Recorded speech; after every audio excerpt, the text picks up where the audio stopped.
अब इस वक्त की बड़ी ब्रेकिंग हम आपको बता दें, जबकि प्रधानमंत्री और शी जिनपिंग की मुलाकात हुई है, उन दोनों के बयान हमने आपको दिखाए। इस बीच समाजवादी पार्टी के राष्ट्रीय अध्यक्ष अखिलेश यादव ने मोदी सरकार पर बड़ा हमला किया है। उन्होंने कहा है चीन के साथ नजदीकी पर। अखिलेश यादव का जो बयान आया वो मैं आपको बताता हूं। पहले चीन अपना माल भारत के बाजार में भरेगा, उन्होंने एक्स पर पोस्ट करके अपनी राय रखी है। हमारे उद्योगों पर बुरा असर पड़ेगा, ये कहना है अखिलेश यादव का। बेरोजगारी बढ़ेगी, ये कहा है उन्होंने अपने एक्स पोस्ट में अखिलेश यादव ने। मैं फिर से दोहरा दूं, अखिलेश यादव ने बड़ी बातें की है, बड़ा हमला बोला है इस मुलाकात के बाद। और उन्होंने अपने बयान में कहा है चीन अपना माल भारत के बाजार में भरेगा, हमारे उद्योगों पर बुरा असर पड़ेगा, बेरोजगारी बढ़ेगी। उन्होंने अपने एक्स पर आगे चलकर ये हमारे साथ ये सारी बातें अखिलेश यादव ने कही जो मैंने आपको बताया। हमारे साथ दो खास मेहमान जुड़ रहे हैं अखिलेश यादव के इस प्रहार पर। हमारे साथ समाजवादी पार्टी के प्रवक्ता भी हैं, हमारे साथ भारतीय जनता पार्टी के प्रवक्ता भी हैं। सीधे चलते हैं, हम इन दोनों से बात करते हैं।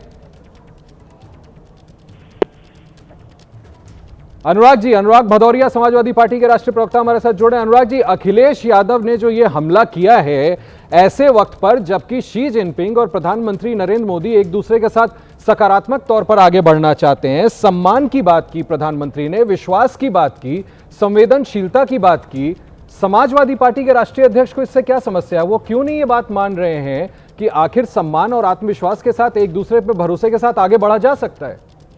देखिए, इसके पहले भी आपने देखा था कि चीन ने हमारे साथ दोस्ती बढ़ाई थी, उसके बाद क्या किया था जब वापस लौट के गए थे चीन के राष्ट्रपति जी। सवाल उठता है कि हमें अपने देश में अपने आप को आत्मनिर्भर बनाने की जरूरत है, क्योंकि चीन पे हम इतना विश्वास कैसे कर सकते हैं? बिल्कुल सही है, चीन अपना माल हमारे देश में बेचना शुरू करेगा। यही भारतीय जनता पार्टी पहले चीन का विरोध करने की बात करती थी ना, कि चीन का माल हमारे देश में आता है, हम मेक इन इंडिया नहीं करते। हम तो चाहते हैं ना मेक इन इंडिया होना चाहिए, और देश में अपना माल अपनी टेक्नोलॉजी का सहारा लेके अपना मैन्युफैक्चरिंग यूनिट बढ़नी चाहिए। अगर हम मैन्युफैक्चरिंग नहीं करेंगे, उनके माल को हम इंपोर्ट करना शुरू कर देंगे, तो धीरे धीरे अभी तो मान लो सस्ते में देंगे, बाद में उनका माल इतना सस्ते में आएगा तो हमारी इंडस्ट्री और हमारी मैन्युफैक्चरिंग यूनिट बंद होने लगेगी, फिर हम उन पर डिपेंड होने लगेंगे, फिर वो माल का दाम बढ़ाने लगेंगे। तो जब दाम बढ़ाने लगेंगे तो हमारी इंडस्ट्री बंद होगी, तो हमारी बेरोजगारी हमारे देश के अंदर बढ़ेगी। वैसे ही बेरोजगारी हमारे देश के अंदर आजकल ज्यादा है, क्योंकि भारतीय जनता पार्टी जब से आई है तब से देश में बेरोजगारी का तो आप देखते हो आलम क्या है, रोजगार तो दे नहीं पाते। तो मैं समझ नहीं पाता हूँ कि भारतीय जनता पार्टी क्या माने चाहती क्या है। चीन है किसी भी देश में हम इतना यकीन कैसे कर सकते हैं? चीन तो वैसे ही मेरा हमेशा से दुश्मन नंबर 1 रहा है।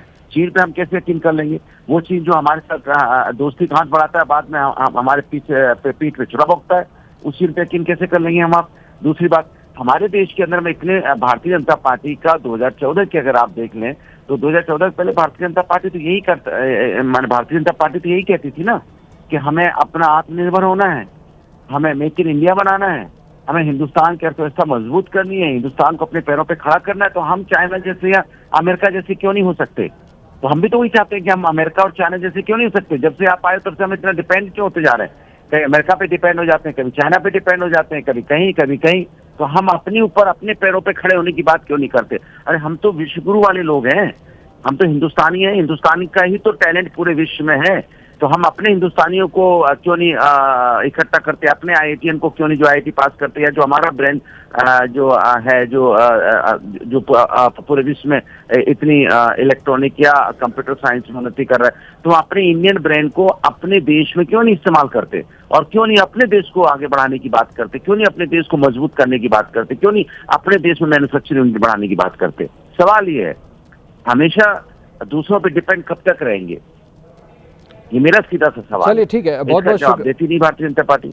जी, बहुत बहुत शुक्रिया भदौरिया साहब हमसे बात करने के लिए, अपनी राय सामने रखने के लिए। प्रदीप भंडारी साहब बीजेपी के राष्ट्रीय प्रवक्ता हमारे साथ जुड़े हैं। प्रदीप भंडारी जी, जिस तरह से प्रधानमंत्री मोदी ने, मैंने यही सवाल उनसे भी किया था अनुराग भदौरिया से, प्रधानमंत्री ने कहा 2-3 बातें बड़ी अहम बोली, विश्वास, संवेदनशीलता, सम्मान के साथ आगे बढ़ना है, रेसिप्रोकेट किया चीन के राष्ट्रपति ने, उन्होंने भी बड़ी बातें कही, दोस्ती बहुत जरूरी है भारत और चीन की। आप इसको कैसे देखते हैं, आप क्या कहना चाहेंगे? देखिए, प्रधानमंत्री नरेंद्र मोदी जी राष्ट्रहित को सर्वोपरि रखते हैं, और हर रिलेशन को भारत में को इस तरीके से कैसे मजबूती मिल सकती है, भारत को इसका क्या फायदा हो सकता है, उस कॉन्टेक्स्ट से हम स्ट्रेटेजिक ऑटोनॉमी के आधार पर हमारी फॉरेन पॉलिसी आधारित है। प्रधानमंत्री जी ने 3 शब्दों का प्रयोग किया, म्यूचुअल ट्रस्ट, रिस्पेक्ट और सेंसिटिविटी। ये तीनों शब्द बयां करते हैं कि हम हमारे राष्ट्र हित के साथ में रखते हुए किसी भी मुल्क के साथ में, भले चीन हो, अमेरिका हो या कोई रशिया हो, उसको सर्वोपरि रखते हैं। इसीलिए रशिया के साथ में भी हम हमारी एनर्जी के साथ ऑयल की बात करेंगे, चाइना के साथ में हम वो पार्टनरशिप करेंगे जिसमें हमारी डोमेस्टिक इंडस्ट्रीज को फायदा हो। तभी हमने PLI स्कीम को प्रधानमंत्री जी ने आगे बढ़ावा दी है, जिसके कारण भारत आज मैन्युफैक्चरिंग के अंदर मोबाइल एक्सपोर्ट्स की बात करें तो दुनिया के अंदर नंबर 2 स्थान पर पहुंच चुका है। तो अगर किसी भी मुल्क के साथ में एंगेजमेंट करने पे राष्ट्रहित को पीछे रखने की बात होती तो मोबाइल एक्सपोर्टर में नंबर 2 नहीं पहुंचते और ना प्रोड्यूसर में नंबर 2 पहुंचते। ये सब यही दर्शाता है कि हमारा ना तो कोई परमानेंट दोस्त है, ना कोई परमानेंट दुश्मन है, सिर्फ परमानेंट है तो भारत की इंटरेस्ट है।